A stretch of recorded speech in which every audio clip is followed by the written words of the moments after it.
এই একটা পাপ যদি কেউ না করে ইনশাআল্লাহ সে জান্নাতে যাবে। যতই পাপ করুক না কেন, জেনা করেছে, মদ খেয়েছে, মিথ্যা বলেছে, অনেক কিছু করেছে, শুধু শিরকের পাপ করে নাই, আল্লাহ তাকে মাফ করে দিবেন ইনশাআল্লাহ। বিশ্বাস করলেন না কথাটা?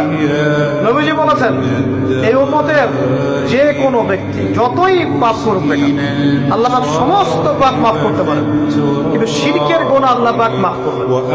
তওবা করে যদি মারা না যায় মাফ করবেন। একটা এক্সাম্পল দিয়ে বোঝাচ্ছি তাহলে ক্লিয়ার হয়ে যাবে। মনে করেন কেউ একজন জেনা করেছে, তওবা করার সুযোগ হয় নাই, মারা গেছে, এখন আল্লাহ পাক কিয়ামতের মাঠে এই জেনার পাপটা মাফ করে দিতে পারেন, যদিও সে তওবা করে নাই। আল্লাহ পাক এই পাপটাও মাফ করতে পারেন। কিন্তু একজন ব্যক্তি শিরক করেছে, তওবা করে নাই, কিন্তু এই অবস্থায় যদি কাল কিয়ামতের মাঠে আল্লাহর সাথে সাক্ষাৎ করে, আল্লাহ তার গুনাহ মাফ করবেন।